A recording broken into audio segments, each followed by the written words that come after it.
Merci papa.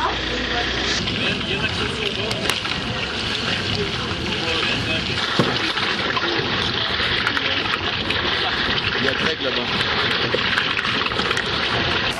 Donc je suis Marie-Claude, carpentier. Je me suis occupée de la voile ensemble pendant 9 ans à peu près, en tant que présidente, et maintenant je continue à être présente quand il y a des manifestations. Et donc l'association a été fondée en 2001 et avec 7 personnes. Et donc les bateaux que nous utilisons sont des Access Dinghy et qui ne peuvent pas chavirer et qui sont facilement accessibles, et on peut même aussi, pour des personnes qui ont des problèmes de membres supérieurs, avoir une commande électrique pour qu'ils puissent naviguer le plus facilement possible. Tous les groupes qui vont arriver vont pouvoir être accompagnés dans le bateau, et puis on va leur faire découvrir le plaisir de la voile, sur la plage ensemble, nous allons pouvoir retrouver les activités liées à l'aviron.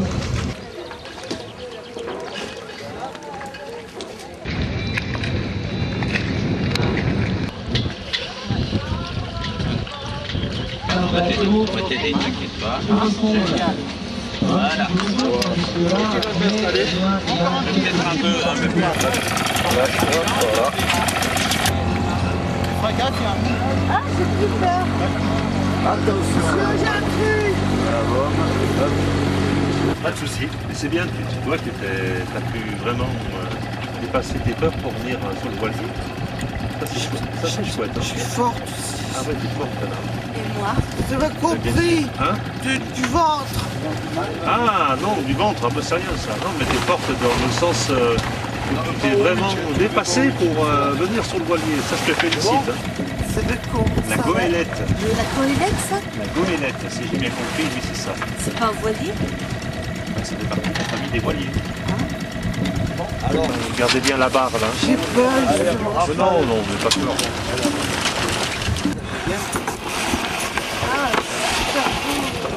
Voilà, là ça allait mieux, ça roulait mieux. Au winch si tu l'as passé là. Ouais. Ouais, comme ça. Et...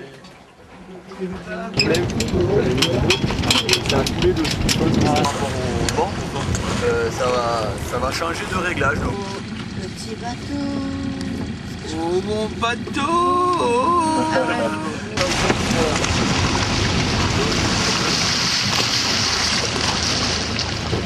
Je suis arrivé à la plage, le problème c'est que le vent il change assez rapidement. Oui, il faut aider les gens. Et du coup là, quand il est au bord là, et bien là il se prend la bombe quand il descend.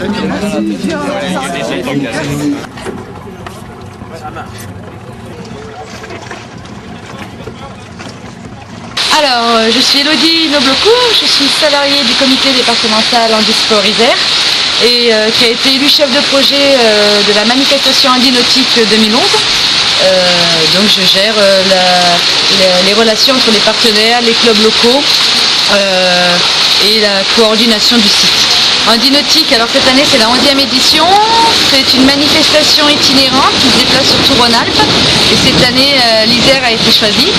Donc on a sollicité les clubs locaux, l'Aviron du Lac Bleu, le SPAC, le Yacht Club pour proposer des baptêmes gratuits à tout public, dont les personnes handicapées moteurs et handicapées mentales ou psychiques qui souhaitaient pratiquer les activités.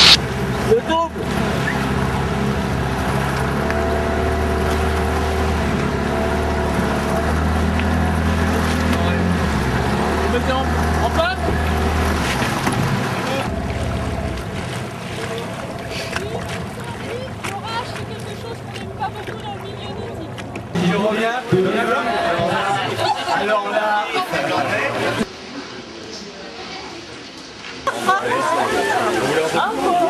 là ça redouble.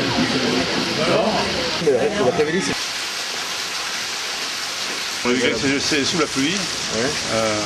Et c'est une magnifique organisation. Il y a 300 personnes à peu près. qui sont tous en train de déjeuner à l'abri.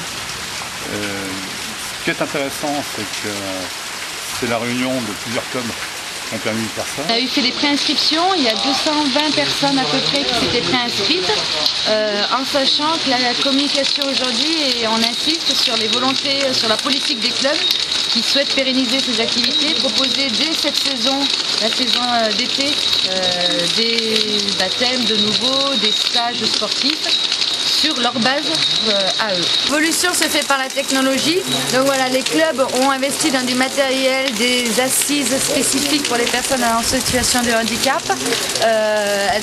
Pour l'aviron, ils ont acheté des fauteuils spécifiques, des flotteurs pour garder la stabilité du bateau. Donc s'il y a investissement, ça veut dire pérennité des activités, c'était l'objectif de la manifestation. Ça va vraiment servir aux débutants, on va dire.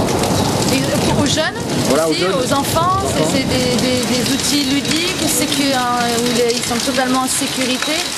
Par rapport au milieu, voilà, la sécurité est très importante, donc ils peuvent aussi se servir du matériel spécifique pour personnes en situation de handicap. Ils peuvent s'en servir également pour les jeunes, pour le premier apprentissage et après évoluer sur d'autres embarcations. Le camion avec les plateaux repas pour ceux qui ont pris des repas arrive, se gare, on va les décharger ici.